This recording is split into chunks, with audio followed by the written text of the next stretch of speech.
Good evening and welcome to a wonderful night. It's a wonderful night because we're here after a horrendous couple of days. Our hearts, our prayers, our thoughts go out to those people in Florida who had tragedy strike their homes and lost their property and lost loved ones. And so it's been a really rough couple of days.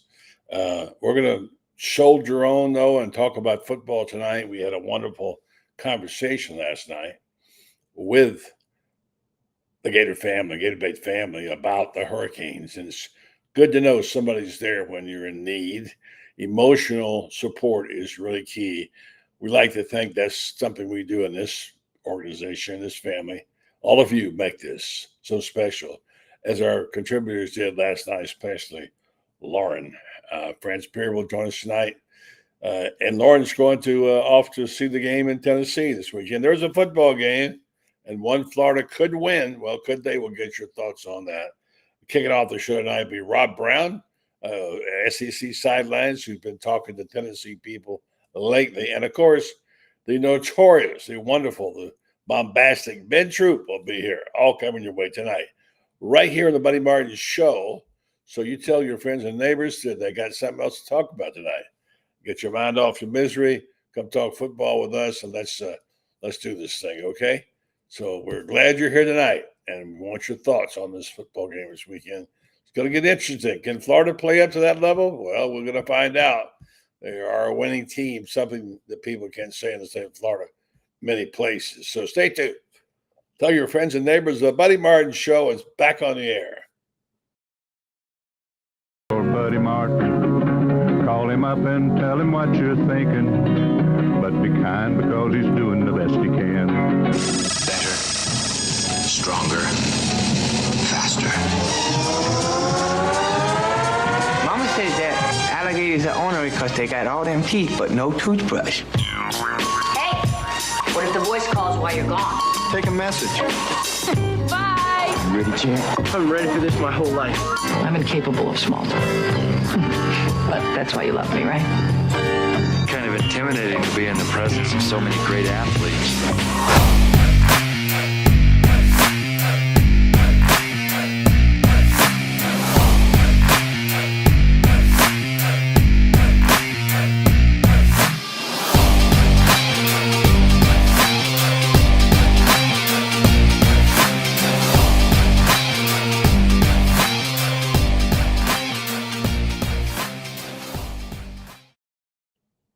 Good evening.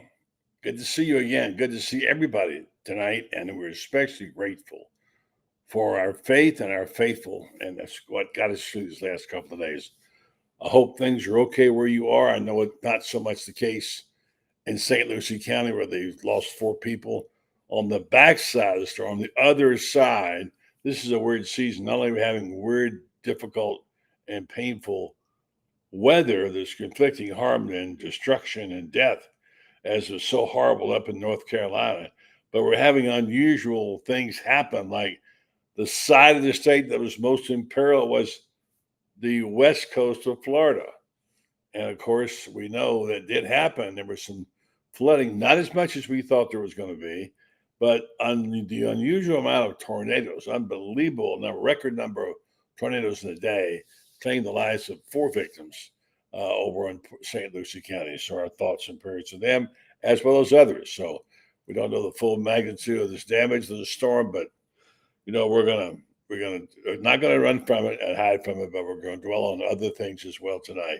It's football season, and we want your thoughts. And you're already climbing on here tonight to give us your thoughts over this one-time great rivalry. I mean, it was one of the best in the country. Maybe even sometimes the best in the country, as will be attested by our friend Rob Brown, who's been talking to people about this series. And Florida is not ready to play at that level, but are they, Rob Brown? You can't count them out, can you? No, and we had Vince Ferrara on the show with us yesterday from the Sports Animal up in Knoxville, covers the Vols, does a great job. I tried to get him on tonight, but he's so far behind. He does a 3-hour show in the morning, Monday through Friday up there, also high school football. And but I'll tell you the takeaways. from watching Tennessee up in Fayetteville Saturday night, we were up there for the Arkansas-Tennessee game. The defense, Brent Venables threw at Tennessee with Oklahoma. They just didn't have the offense to go with it. And then the defense that Travis Williams and Arkansas threw at Tennessee, very similar. Nico Iamaleava is holding the ball forever. He's confused.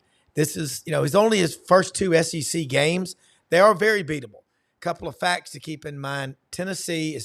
Florida is 6-2 in the last 8 trips to Knoxville. Let that sink in and resonate, okay? The Gators own Tennessee mentally. And my wife is a Vol for life. Got a lot of Vol friends, know that program well. But I'm going to tell you, it's a line of scrimmage issue. We talked about it last week. Florida dominated the line of scrimmage with UCF. And they're not loaded, especially on the defensive line at Florida. Tennessee is loaded on the front 7 on defense, but their offensive line is struggling. Ron Roberts, Armstrong, they're going to put some looks in there. They're going to make Nico confused again. The game's in Knoxville, but Florida plays very well in Knoxville. Even 2 years ago, buddy, remember? That game went down to the wire. Even though Tennessee jumped out, it went down to the wire. I don't know what Gator fans want to happen with the coach. I get the feeling they're ready to move on from Billy Napier. But this Gator team has 2 losses to Miami and A&M, combined 11-1 on the season. So This is going to be a 14-point underdog. I take the Gators to cover. All right, and here's the thing. This is an amazing stat. For people who are not educated about this series, this is a new rivalry. Believe it or not, they've been playing a long time if you count all the, the old 1920s and 30s, but not that many times. Yeah. Until 1990, Florida, Tennessee really wasn't much. I saw the number 1 Vols team, the national champions, come to Florida Field back in the day, a long time ago. Yeah. There were a couple of guys playing who were Gainesville guys. And the thing is that now since Steve Spurrier, he made this rivalry like he did others. They're 26-8 since 1990. 26-8. You can't even call that a rivalry. And this is Florida being down in recent years. So now, look, we also know that was yesterday. Going to play ball this week. And I thought these Vols, like so many other teams and games we saw, Alabama, they're the best. Boom, Vandy, one of the great upsets in college football. I was on Tennessee like, okay, this is my dark horse team. And Josh Heupel is my coach of the year. And boom, they get knocked off. So it's a crazy up and down. I love it. It's great football, Rob. It's fun to see and talk about. But, you suddenly can't give anybody the edge. You can't say they're the favorite. They're the choice because nobody's safe, including Georgia, Alabama, and as we've seen the team Tennessee. So it's upset city. So anyway, just one note. I want to change back to the hurricane situation. I know you followed it some because you're executive producer too. The incredibly unusual thing that happened with the top. The top of the trop blew off.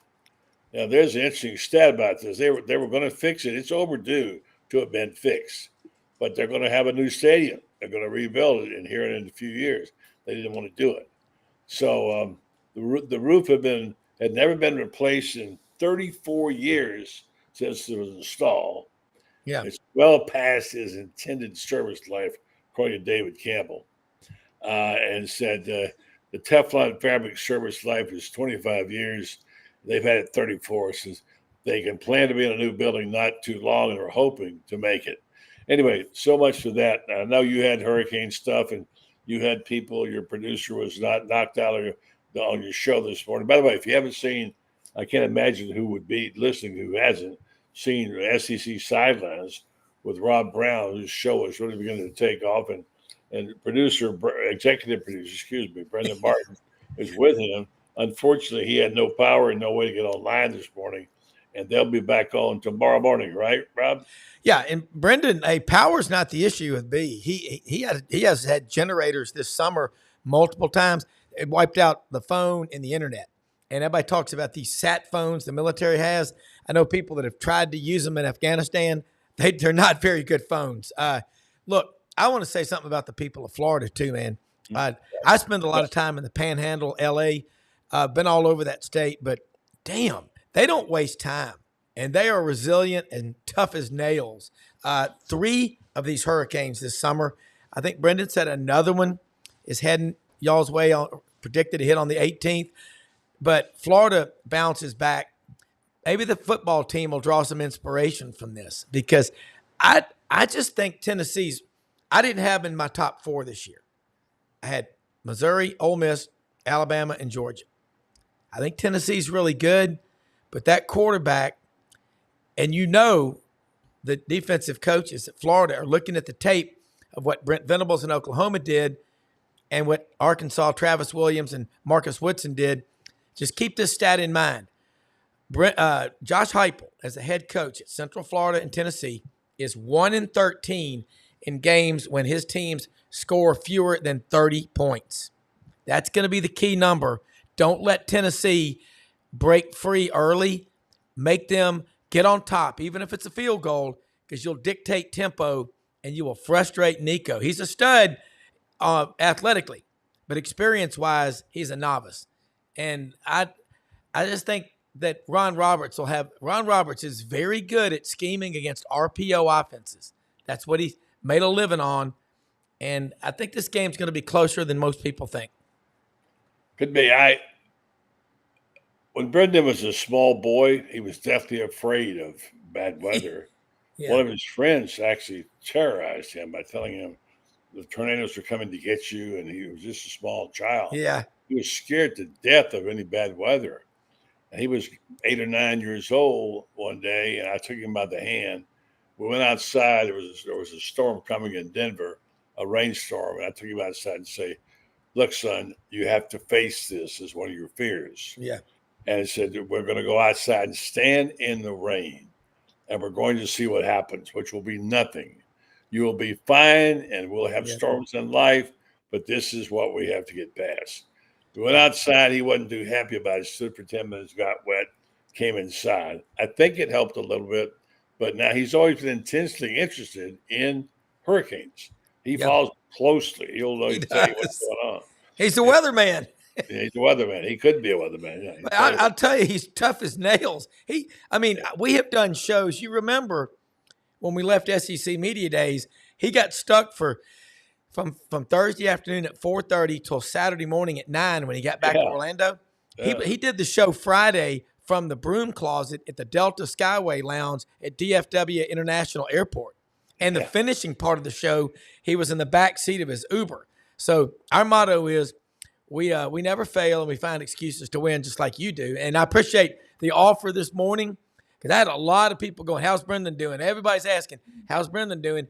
And we heard from him about 2 hours after that when his phone service came on. But y'all got a great show tonight. We got Dudley Dawson back on tomorrow morning, hogville.net, talking about Arkansas, Tennessee. We're going to be covering Ole Miss and LSU. We're going to be covering Florida and Tennessee. And then Ken Capps will be on from Dallas at the Texas State Fair, talking Texas and OU and Georgia, Mississippi State. If it's SEC, we're talking about it. But thanks for having me tonight.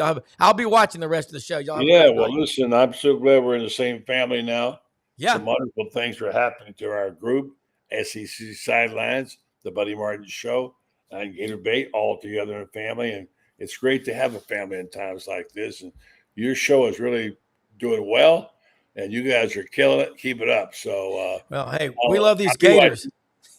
I've never followed Florida as closely as I do now, and it makes me pull for them because we are a family, but we got an unbelievable team on here. But it's never work, is it? I mean, like when you came on today, you were like, "Let's go," and I was like, "Well, we'll wait till tomorrow." Well, listen, I love it. Amy, I'm always here. You know that. I know that. Y'all have fun. Rob, get some rest. You're always so tired. You're worn out. So get yourself some rest for tomorrow morning. Thanks for joining the program tonight. And we'll be in touch soon. And all you folks, if you haven't followed Rob, do it, because he'll be right here on the SEC Sidelines. Tell them how to follow the show. Be out tomorrow morning. We're Monday through Friday, 9 a.m. Eastern. We do 5 days a week, Monday through Friday. We cover all the SEC with coaches current, former players. We use writers, guys like Roman Harper. We'll have coaches on there, Dari Noka, SEC Network, Cole Kubelik. We'd love to get them on here, but we talk football, basketball, baseball year-round, 260-something shows a year. So love to have you on here, and I'll be watching. Of course, don't forget where it is. It's on YouTube. YouTube, Twitter, and Facebook. Twitter, what Yeah. they call it now. And so you can Yeah. get it anywhere. So just watch out for it. Rob does a great job of covering the league. He does write a column for us. He's been too busy lately, but he'll have it on there sometime this weekend. And he's full-fledged now. He's got it all. He's writing, he's talking, he's rocking and rolling, man. Thank you, Rob. Appreciate it. You bet. Praying for the people of Florida. Take care. All right. Thank you very much. And there's a little note for Rob right here saying thank you for what you do. And our listeners and viewers also follow you as well. All right. So in just a moment, we'll be joined by, I think Ben Troop is on there now. Let's go do the spot, the commercial. We'll come back and grab Ben Troop. He's got a few things to say about Tennessee. Huh? What do you think? All right. Let's see if we can find our friend here. You couldn't have a better friend and sponsor than Milton. We got a whole new set of commercials to be cut. We'll remind you about coming up is a big birthday. Yeah, you won't back down. So Jeffrey Milton, tell us about what's going on with the band. Didn't mess around. You did something terrific for the Florida band, man. Tell me about it. Well, about 3 years ago, our dear friend Freddie Wiebe comes to us and said, the University of Florida won't buy the band a box truck to move their equipment around in. And when they go to Florida State, they go to Jacksonville or whatever, they don't have any, they have to rent trucks and stuff like that. So we collaborated and we put together a deal where we provided them a beautiful big box truck. And we wrapped it and with Meldon Law and the UF band. And by the way, the UF band was voted the best band in the country in August of 2023. All right, very much. Congratulations. And by the way, Tom Petty's birthday celebrated here coming up. It's the 20th would have been his birthday. And of course, you know who he was. He's kind of our musical guru. Nothing better than that thing they do when they get together and sing, Don't Back Down. It's quickly become one of the greatest traditions that we have in football. Standing by, Ben Troop and Franz Beard will be next. And good evening to you, Ben. What's going on, buddy? How you doing, sir? Good. You having a little problem with your internet tonight? No. I had it on mute. I saw that little red button down there. I had to just take it off. Okay, I think we have a little bit of lag in your voice and your mouth, but we'll work it out. Go through it. Francis standing by as well. Well, so it's Tennessee, Florida week. It used to be, for those people who never experienced it in the heyday, you wouldn't know what it was like. It was an intense rivalry. One of the things that for the newcomer Gators, you have to know, there was a time when the Florida-Tennessee game decided everything in the landscape of college football. Because the winner of that SEC East rivalry was pretty much going to make the championship game, and it would have a big say in the national picture. I mean, I would say at one time when it was cracking, it was one of the top 2 or 3 rivalries in college football. Well, buddy, number one, when it came to Tennessee back in the day, it used to be the 3rd game of the season. You'll have 2 teams that you could, probably beat the first 2 games of the year, and either we went to Tennessee or they came to us, and that's back when Florida was the creme de la creme in the East, and Tennessee wasn't far behind, if they were behind. And Philip Fulmer, Coach Spurrier, Tyson Nealon, the Swamp, and being a young and going there in 2000, not really understanding what this rivalry is about. That was the quote, catch no catch with Jabbar Gaffney. And I know Tennessee fans still hate it. Yeah, I mean, you have to look at that today and say it was a really close call, man. Sometimes I see and think he didn't catch that ball. Man. Yeah, he caught it. It could have been. It was definitely a bang play because that whoever that ref was, saw that he had it in his hands enough to call it a catch. Now, obviously, buddy, in hindsight, if you look back on it, we could say it was this, it was that. But what I appreciate the most about this Tennessee rivalry was, the pageantry of it. I mean, Reggie White, may he rest in peace. 2002, we go up there. It's in the rain. It's real nasty and muggy, and he's at the game talking about how good he think this Tennessee team is. One of my real good friends, Troy Fleming, we both got drafted together in 2004.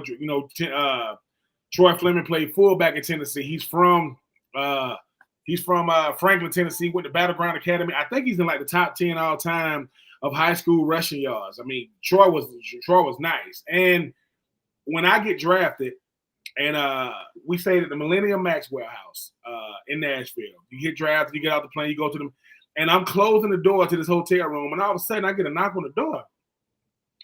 And I'm like, I open up the door, I'm thinking like, and it's Troy Fleming. And I'm like, yes. And he like, move out the way, this is my room. I'm like, no, this is my room. Mind you, it's 2 beds in there. And, we finna, and then he looking at me, I'm looking at him, I'm like, you played at Tennessee, right? He like, yeah, you played at Florida. And it's like, to this day, buddy, I don't know if we sat It's on. Well, to this day, buddy, I don't know if we sat right there in that doorway for 10 minutes or an hour, just going back and forth. But, I tell people all the time, the only way you can get a Florida Gator to root for a Tennessee Vol is to draft them to the same team. Because we sure ain't rooting for each other, on Saturdays. But Tennessee, Florida is a part of the college football fabric. I remember my junior year, 2002, Ron Zick's first year as a head coach. We go to Tennessee. And what they did was they was announcing the offense, like the starting offense. They was like, Rex Grossman, Aaron Walker, so on and so forth. They said, and the head coach of the Florida Gators, they said, Ron Zook. Now, mind you, we didn't think much of it, buddy. We didn't think much of it. Ron Zook was livid. He was so mad because he goes, oh, that's how they going to do? They act like they don't know how to pronounce my name. It's the little things about, because I went 2-2 against Tennessee. When people say the last time Tennessee won at Florida was in 2003, that was my senior year. So that's the last time. And the streak started after that. And it's just great, buddy, because we genuinely, let me just say this, it is a genuine dislike for Tennessee players, Tennessee coaches, Tennessee fans, the Tennessee colors. And buddy, I mean, I know we'll get to the game, later on in the show, but I was blessed to be a part of this rivalry. If I can find this thing, they had this line. I'm gonna do this, Ben. Your sync is not right, so I'm gonna bring Franz on. Let you log off and log back on. All right. Let's see if we can get it right. All right. You go ahead and we'll say good evening to Franz Beard. We'll be waiting for you when you get back here. All right. All right. The big, great Ben Troop. He'll be joining us. Sometimes the internet and the Wi-Fi plays tricks on you. Here's a guy that never gets tricks played on him. He's always up for the program, and he's just, as you know him well. You read about him, and let's see, where did we go? Oh, there's Franz right there. Francis, good evening to you, buddy. How you doing? Another day in paradise, buddy. We had sunshine today and kind of got dried out a little bit here. Yeah, finally. It was I'm so grateful. I wanted to say this early, that this was a white knuckle night for me, with so many of my loved ones up there, and I'm here in Panama City. You're in Gainesville, and I didn't know what was going on. I was watching Fox Weather. If you haven't watched a good weather channel lately, I highly recommend it. And I would sleep an hour, wake up and watch the report and go back to sleep. I had 9 or 10 people, the family or friends I was checking on. I didn't know how they were doing. And I was worried sick and worried about you and your mom and your dad and all the things that went on. And this morning I woke up and I thought, last night's show, we started off the show with the prayer, which we've never done before. And we know that, Lord, you control all the natural elements in this world. If it be your will, we would ask you to spare those we love. Not to say we didn't care about the ones who unfortunately got hurt, injured, lost property, or in some cases died. but the ones that are closest to you, you worry about the most. I was so grateful to be able to wake up this morning and find all of you, friends, even you had power. And Ben was out of harm's way this way, and Brendan was injured and knocked down, but not knocked out. He couldn't do his show. So I just felt so grateful this morning to be blessed, which we should always do. We forget about things like that, don't we? Well, we were second straight hurricane in 2 weeks, and a few palm fronds down in the yard and a few branches. Other than that, not really anything. This time we didn't even lose TV or the internet, which we did for 6 hours the previous time. So we look at those things, and it's time to realize that in light of some of the things that we've seen happen over the years with hurricanes, and we've been around, both of us, long enough to see our share of hurricanes in Florida. Anytime you go through one and you come out unscathed, you get out on your knees and you thank God that you were spared, because we've seen the devastation. And I know there's an awful lot of Gator fans who watch this show or read our stuff that probably right now are wondering when they're going to have lights, when they're going to have running water, when they're going to be able to sleep in a bed that's their own again. And so to all those people, we just extend our prayers and our good wishes and our best, our best hopes that they'll get their lives back together soon. For sure. Now we've lost Ben. Let's see if we can get him back on. I want to discuss this, put in perspective some things about this rivalry. This rivalry, although right now it's not really a rivalry because it's been 26-8 since 1990. France, we've been up there, and we do remember what a great. This guy remembers him too. Let's see if we get him back. Hello, Ben. Yeah. What's up, buddy in France? Hey, all right, there you are. Do you know, for all the great memories, though, you just brought it up, and I need to get it out while I still have it on my mind. We were there in 2006, buddy, at Neyland, and they really expected they were going to beat the Gators. And on the very first play, they saw single high coverage, and they did not know Reggie Nelson could run like an absolute antelope.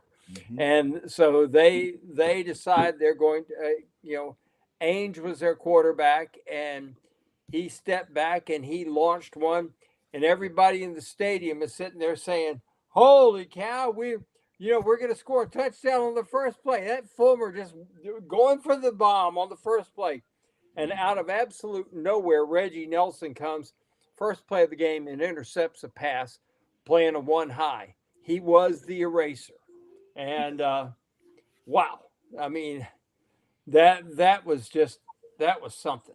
Yeah. And Ben, you were part let's get Ben back in. He was telling the story about showing up for his room when he was drafted, and somebody was in his room. And Ben, we cut you off and Franz can chime in on it too. But finish the story you were telling about your friend who came in your room and said, "This is my room." You said, "No, it's my room." He played for the Vols. Tell us more about it. Yeah, you talking about Troy Fleming. I was there. I got drafted after the first day. This is back when the draft was 3 days. Troy got drafted day 2. So I was there in Nashville when he got drafted. Then we had to come back for rookie minicamp. And when we came back, we stayed in the Millennium Maxwell house. And I get there, everybody's all nice behind the counter, and I get my key and I go upstairs, and I'm like, "Oh man, I got 2 beds in the room. I mean, this is gonna be nice." And about 5 minutes, I get a knock at the door. So I go open up the door, and I'm like, "Yeah." And he was like, "Oh, I'm Troy, man. This is my room." And I'm like, "I'm sorry. No, this is my room, right?" And he stopped. I said, "Troy Fleming from Tennessee?" He was like, "Being true from Florida?" Like, "Yeah." And we just had like a little standoff right there in the doorway, looking at each other. Number one, I'm thinking, why would they room me with you out of everybody? Why would they room me with you? And the first thing he said, because mind you, that was both our senior year. We had just lost my senior year in the Swarm 2003. After that is when I think that was their last win in the Swarm in 2003. But what I remember the most was we just sized each other up. Like, he looking at me like, why, you wasn't good enough to go to Tennessee. I'm like, don't nobody want to go to Tennessee. He's looking at me like Florida ain't all that. I'm like, and I think I might have said something like, I said, Ron Zucker beat the brakes off of Phillip for me. Right now, one-on-one, he would just knock his whole jaw off. And we were just going back and forth, buddy and friends. And what I loved about it was I didn't know Albert Haynesworth was on the team already. I didn't know that Travis Henry, I would have to block for him. All these Tennessee Vols everywhere. John Henderson, high school was in Nashville. I'm just surrounded by Tennessee Vols everywhere. But no matter what, I'm gonna say the same thing. I said, listen, the only time I ever think about the Tennessee Vols is if I'm eating an orange, if I'm eating the outside of an orange, or a baby just puked, or if I'm eating the creamsicle. That's the only time I think about it. I said there is nowhere on the planet does somebody go and ask for that color orange. It doesn't exist. It's not real. And like I said, that stadium though, that stadium is nuts. I mean, that's a lot of people screaming at you, hollering at you, yelling at you. Look at how big it is, friends. And we've seen a few games. It is huge. It is 5 or 103. I forget exactly, but. Well, they've narrowed it down to 102,000 now because they want to they've widened some seats so that people they got a bunch of people with fat butts and they need that extra space, so they did that and they added some premium seating and stuff like that. But it's 102,000 now. It's still 102, 105. I mean, it's like one of these things. Who's counting when you get to that many people? It's an iconic setting right there on the Tennessee River, and everything. And it's hard to imagine. It's in the same place that it was when it was Shields Field back in 1928 when it seated like 6,000 or 7,000 people. It's in the same place. They've just kept building on the stadium. Back when in the 60s, buddy, I think it was about 58 or 60,000. I think LSU and Tennessee. After that national championship, I think, wasn't it? Yeah, Tennessee. I think in 1990, in 1969, the year that the Gators beat Tennessee in the Gator Bowl, I think that it was like 61 or 62,000 was the capacity, and the only stadium bigger in the SEC was Tiger Stadium at LSU, which at the time was this monstrous 68,000, which now we look at 68,000 seats in the SEC and say, can't you folks afford to get a good stadium? I know it, right. Whenever they get their feet going and so you feel the thing shaking, you think it might fall apart. But, when you think about the incredible stories around the SEC, man, you played in most of those places. Every stadium is unique. People don't realize this, but Auburn is one of the loudest stadiums you've ever been in. We all know about LSU. That's no big secret. But it's just the venues in the SEC. When I went to Denver, I went to work at the Post, Denver Post, and Woody Page and I were there. And Woody came from the SEC. He's a Tennessee graduate. We go out to Folsom Field and Boulder and watch the Buffaloes play. They have a nice little 50,000 crowd, and we said if they only saw real football in the SEC, they realized this is not all that impressive, because we were weaned on SEC.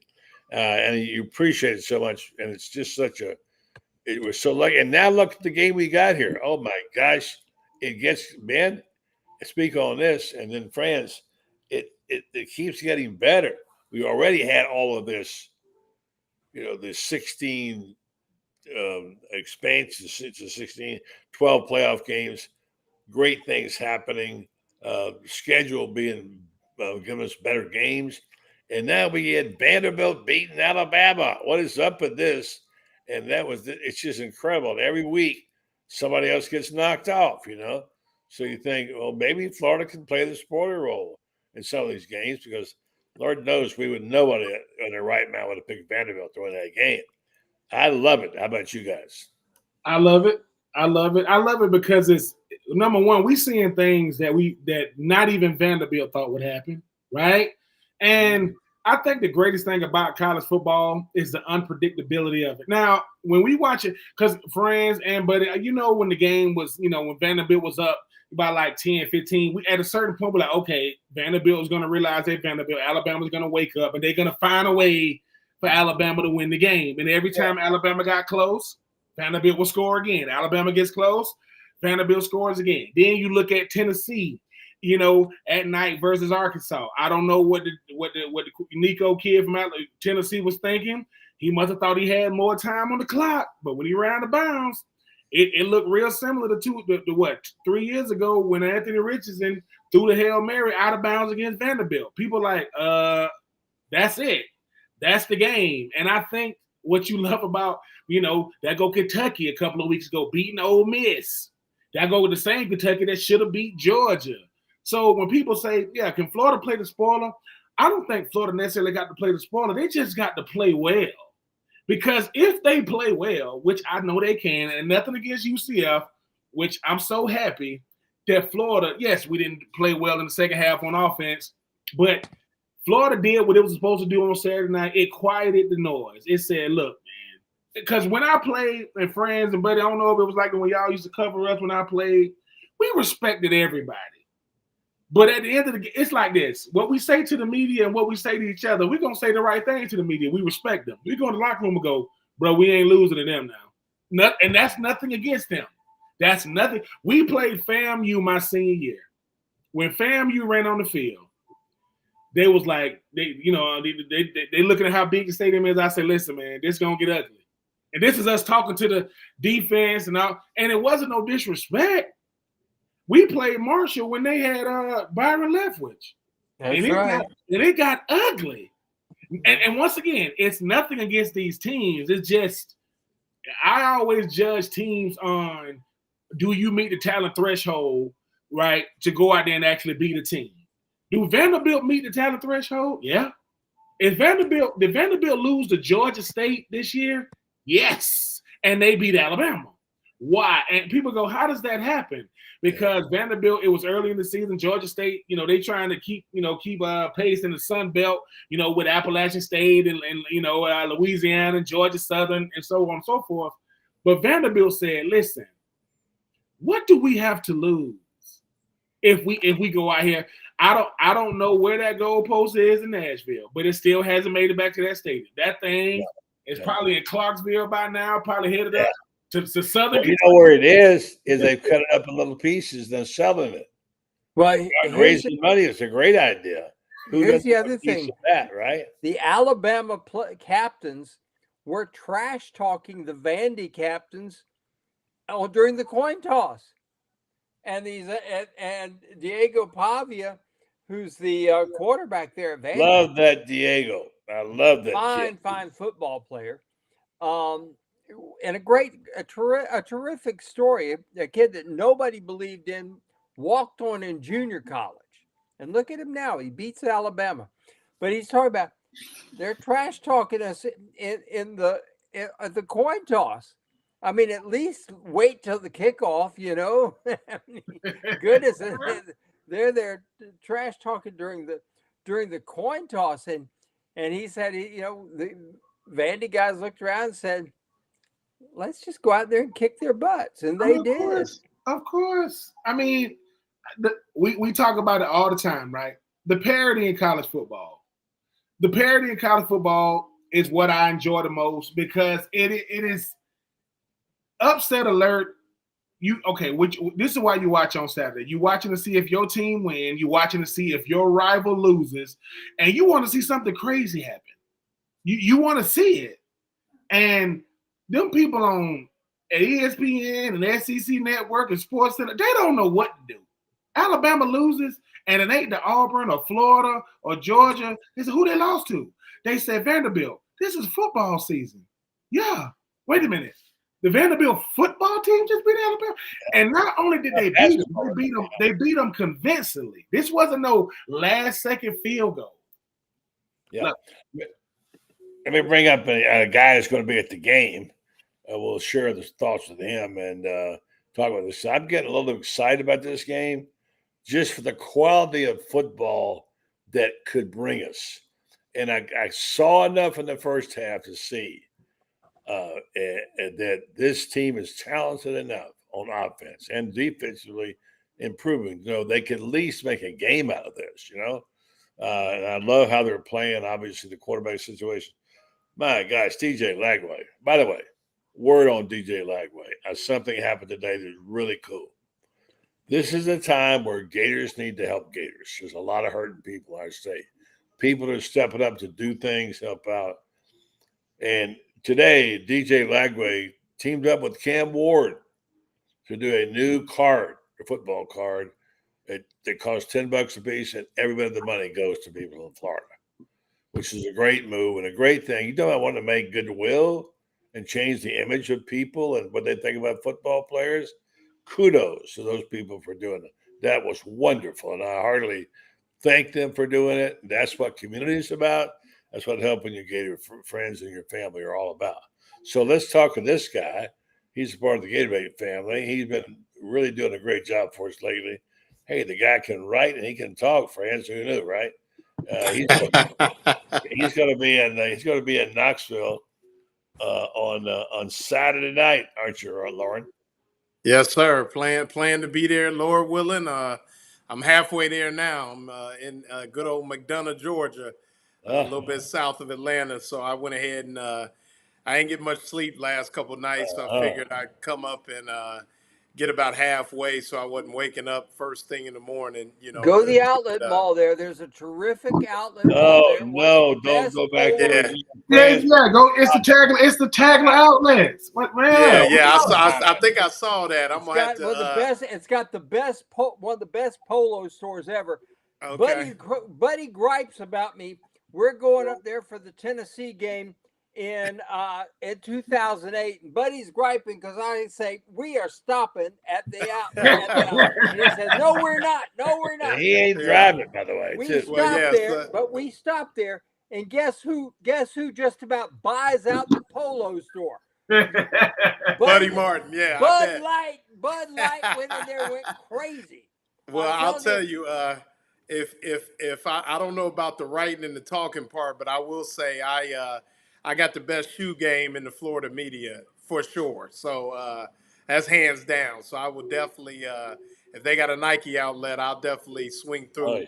They check it out. Some more shoes, Lauren. You need more. What's that? Than years. Some more shoes. You can never have too many kicks. I'm about to say, the shoe. Oh my goodness! I mean, no, the shoot. No, I tell you, listen. When you get Lauren, when you get to Atlanta, when you get to downtown Atlanta, there's a place called Gus's Fried Chicken. You might want to stop in and get you a plate. It's some good stuff. Okay. It's called Gus's Fried Chicken. They make their chicken in peanut oil. It is outstanding. Fat Matt's in Buckhead. He ain't interested in no chicken. He's I'll throw that out a little bit. See what's happening.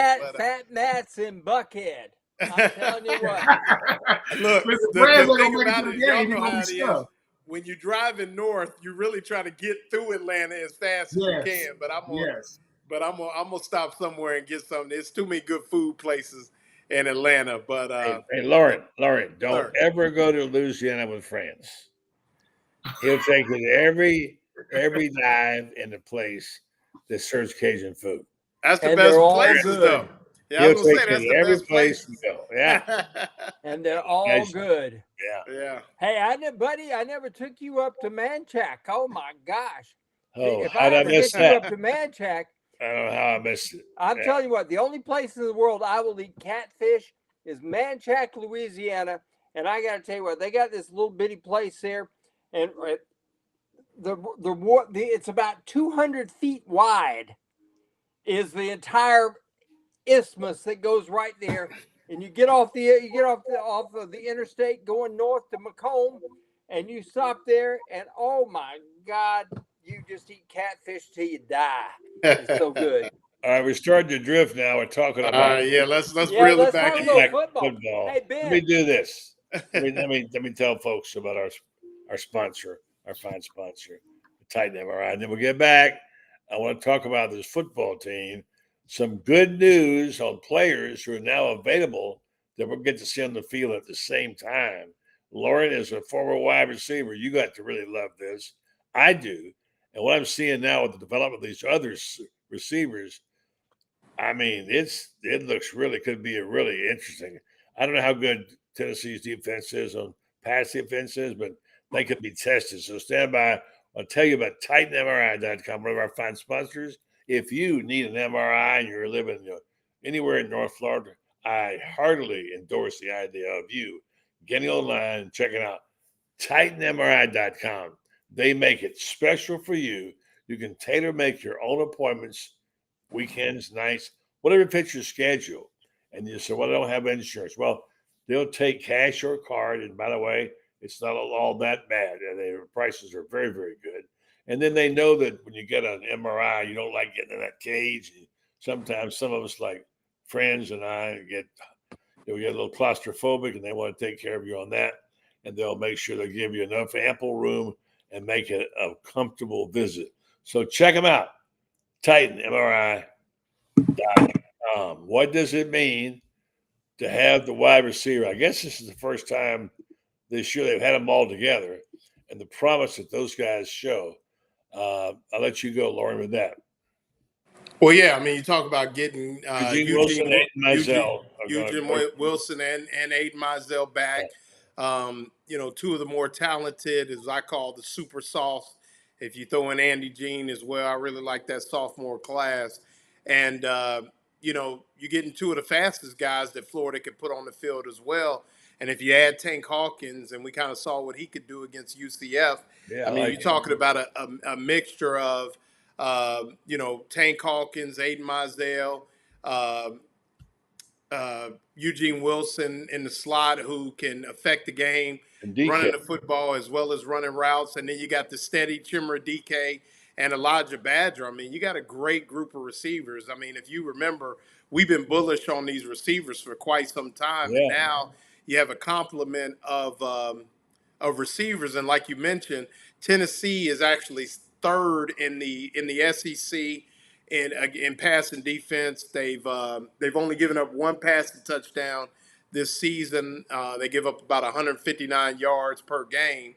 So it'll be a good test. I mean, Tennessee, now a lot of that's attributed to Tennessee's good defensive line, and they've been able to pressure the quarterback, things like that. But it'll be fun to watch. And obviously with Graham Mertz having his complement, and we're still waiting on Arliss Boardingham, who could be a mismatch if he's used properly, things like that. And Ben can attest to that. If they have all these weapons in play, if they can just get the schematics right and scheme them up, I mean, they really have an opportunity to make a difference in the game. I'm not saying that the receivers are going to outplay the secondary or anything like that, but I am saying when you have that much talent on the field, it can only enhance what you're trying to do offensively. Yeah, I'll tell you, go ahead, Franz. Go ahead. I'll give you guys something. Tennessee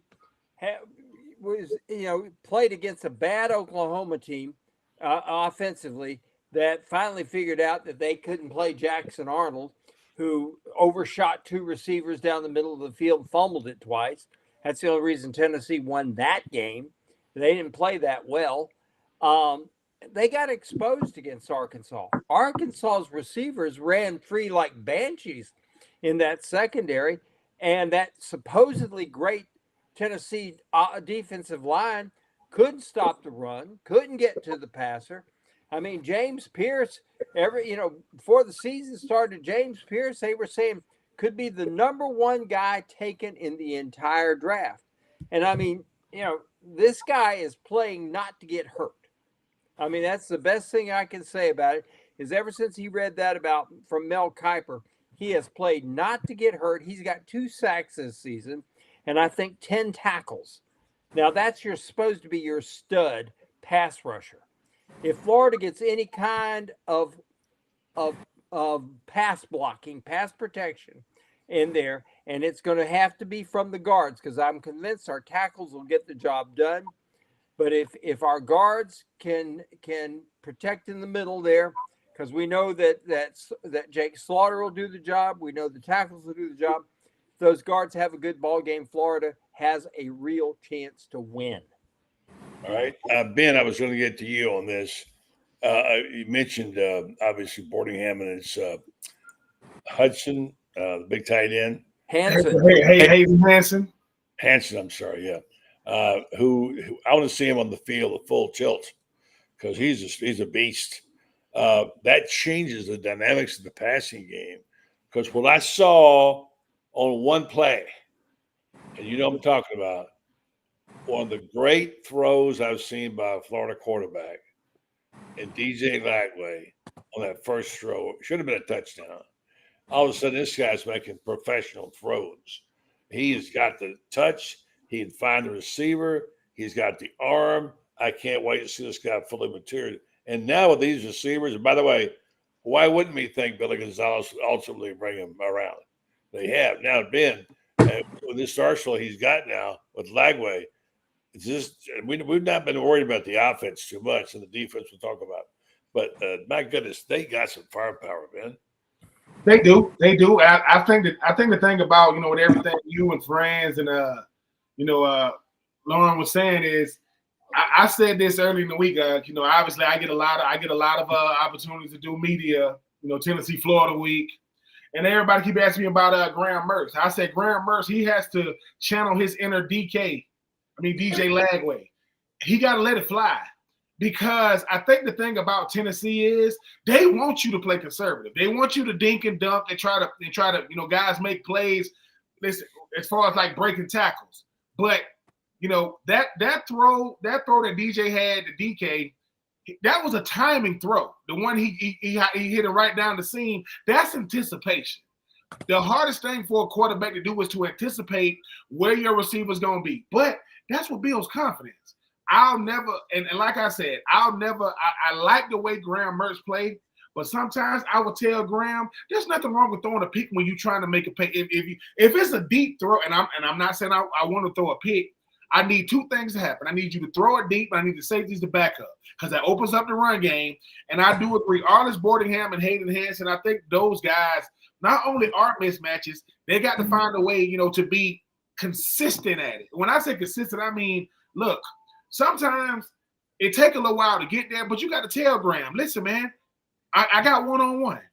That's not telling you got to come to me. It took me 4 years to understand this. I told a true freshman by the name of Chris Leak going up against Miami with Sean Taylor guarding me, I don't think he could cover me on this corner route. Now, the first time I said it, he kind of looked at me and was like, do you know who that is? Like, yeah, I know who it is, right? And the second time, Ron Zook said, just throw it to him. Now, when he finally threw it to me, I had to catch it, and I did catch it. But I'm only saying that to say sometimes, I remember when Zip, he unzipped her, he catch a pass at Tennessee a couple of years ago, loses his mind and gets in the end zone. I think for our tight ends, they're good enough because we've seen it, but they got to be consistent. Because the one thing about it is they're gonna give them one-on-one because Badger and Wilson, Dean, they scared them DBs to death. I know they've only given up one touchdown pass all year. But once again, if I'm Dean and I'm Wilson, listen, I don't know how much leeway they got, but I'm telling Graham, I'm telling DJ, hey, look, man, give me a shot. The thing about Dean was similar to him and Badger is, dude, they are one-on-one. I'm going to give them a shot. I don't care if it's on the sideline because throwing deep balls are not about completing the pass. It's about letting those DBs know, yeah, this ain't last week. And so I think hopefully, and because people say why is it important, that's going to open up the run game. So now we fully balanced. Now we can unleash these three-headed monster at running back. Now we got all these guys at receiver. Oh, there go the tight ends. Next thing you know, that defensive coordinator's going, what's going on? That's all offense is you cannot pinpoint one guy. Because you got your outside guys, you got Wilson in the slot, you got your tight ends, you got your running game. Because I guarantee you, not if, when DJ comes in, watch them DBs back up. When DJ comes into the game, those DBs they're gonna go, hey, this kid gonna let it go. Because he should. What does it hurt? If I'm 18, 19 years old and I'm starting at quarterback in the SEC, I'm gonna let it fly. It's not to put nobody in harm's way. Because if you are expecting Tennessee offense to look like it did on the road at night against Arkansas, that Nico kid, look, I don't know what he was doing last week, but he gonna get back to who he is. We got to be willing to come into the game and say, hey, man, we got to be willing to go blow for blow with these guys. And I think we can. And hopefully, what's the point of having Dean and Wilson back if they just going to be out there? And I'm going to say this again. I want vertical throws, not horizontal. I'm with you on that. We need more verticals. By the way, I just want to say my boy, Jaden Ball, is everything we told you he was going to be. This guy is a beast. Wait till he gets his game going. I don't know. Did Webb hurt his knee? Is that what happened to him? He's hurt, yeah. Yeah. He's hurt. But Jacoby Jackson is filled in well, doing well. 235 pounds, beast. I don't think Montreal Johnson is necessarily the best running back on the team right now. We'll see. We'll see. He hadn't been playing that great. Played better this past week. Let's assess the defense. We got about a minute each to do this. We saw some things. 5 sacks. Wow, who would have thought that? I don't care who's again. Got some pressure on the quarterback. Looked like they knew what they were doing. Got the right number of men on the field. Give me, each of you, your assessment of those. Loren, start with you. Give me your assessment of the defense and why who they were playing was one thing, but it wouldn't matter if you play good defense. It's good defense. It was sound. What was different, Loren? They swallowed up the down blocks and let the linebackers run to the football. I mean, they were able to hang in there, handle the double teams, eat those blocks up. And guys like Shamar James and Pup were able to play free. And then, when they came downhill with the safeties made plays on the outside. And, but the biggest difference was they swallowed up the down blocks and they were able to handle the double teams and allow those linebackers to run free. That's the thing. As much as people want to talk about missed tackles and things like that, as a linebacker, when you're running the hump, it's hard to get your feet set to tackle good backs, good quarterbacks, things like that. But they were able to handle Cam Jackson and Caleb Banks played a much better game. They handled the edges really well when they tried to go outside. Jack Pyburn really has played 2 really good games in a row. And, and now they're starting to get a little bit more from the young guys. But I think the big thing was the play up front. Those 4 to 5 guys in those fronts were able to swallow up the down blocks and allow those linebackers to run. Good point. Man, why were they better? They was better because they did what defense does. They limited everything that UCF wanted to do. 273 total yards, 4 for 12 on third down. That's what Florida offense used to sound like. When a team has 12 third down opportunities, they get 4 of them, and they 0 for 2 on fourth down. And we talked about 5 sacks. Well, the 6th one should have been a safety, right? Everything. I think the thing is, when people ask why we get frustrated by Florida's defense, because they can play like that. They can play like that. I'm not saying UCF is Tennessee, but like Loren say, they're gonna try to do down blocks until you. What offenses do, they're gonna do they're gonna do to you what you don't show improvement in, and they showed improvement. And I think the thing what it does for Pup and Shamar is when you let them run, they are really, really good. But if they got to get off blocks, no linebacker wants to get off blocks. 230-pound men don't want to get off 330-pound men. That's not a winning recipe. You let them guys run, and we say, is that Shamar? I'm gonna say the same thing about our defense and what I said about DJ Lagway when he started. These are the same players. This is the same scheme. You don't get to switch it up. It's just that they're buying into it. And like I say, the one thing you needed going into Tennessee is what they did. Win the game, build confidence. Now, Cam Jackson out there making plays. Look, all the guys, the D-line finally looked like what we heard about in the offseason. But like I say, they're going to get tested. I like our chances. But when they're getting off the field on third down, That's what I don't care who your defense is. If you get off the field on third down, they punting, I'll take that every single time. Yeah, they did that well. Franz, final minute, you get to say the defense, why was it better? And then I'm going to get 30 seconds from Loren, who's on his way to the Tennessee River to see the Vol Navy. The Steve Spurrier, one of the first things he ever said when taking over there, the first defensive question I ever remember him answering upon him becoming the head coach here was, you take away the run and you make them throw the football and you beat people. You make them team one-dimensional. And he always said he liked his odds when you make a team one-dimensional. And particularly in the passing game, because in the passing game, there's so much finesse in the passing game. And, and as Darrell Royal used to say, throw the football, three things happen and two of them are wrong, So Spurrier always believed that you have to stop the run game first. And that's what Florida did against UCF. They stopped the running game, and now you're in a position where you really don't like to throw the ball because you have to. UCF's kind of team that wants to throw it when they want to. I don't know that Tennessee's ready to unleash this kid throwing the ball because they have to throw it. I think we saw in the Arkansas game that when he's forced to throw it because they have to throw it, he's not nearly as good as he is when he's throwing off play action and they've got the running game going. So that's going to be the key for Florida. Florida stuffing the run, has a chance to do it, but they've got to stuff the run. There's no question about it.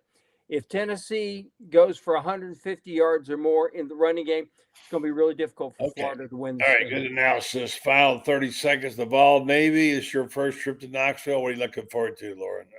Oh, it's not my first trip. It's first trip at night. First trip at night. Okay. All right. Yeah, first trip at night. But I'm looking forward to it. I mean, it'll be rocking, and it'll be cool to see the Vol Navy show up. And as a purist at heart, I mean, you get to go to one of the hallowed halls, as I call them, or hallowed houses of college football at night, and looking at what I've seen the last couple weeks. I mean, I think that the Gators have a shot, and it'll be a great atmosphere. It's going to be electric, and just really looking forward to it. And really glad I don't have to get up at the crack of dawn to get over there. So it'll be the build up and get the build up going, get to see the 12 o'clock, 3:30 games and head on in. So really looking forward to it. Have a great trip. We get one final word. Score, please. Loren. I'm going to go Florida 34, Tennessee 29. Okay, I'm going to go Tennessee 31, Florida 28. Franz. I'm going to go Tennessee winning at 30-28 and Loren dead end barbecue in Knoxville. There we go. All right, Ben, you get to anchor the picks. Oh, man. Everybody's in these 30s. I'll go Florida 34, Tennessee 31. We got a split. Is that what we got? Franz and I got Tennessee. You guys got Florida. Well, we hope we're wrong. Hey, guys, great job tonight. Appreciate you very much. Have a great weekend. Enjoy the football. All right. All right, guys. Thanks Get a lot. in barbecue. It's really good. Franz Beard still pushing food junkie. Loren Meadows, and, of course, the great Ben Troop. Thank you, folks, for that. We always love having these guys on.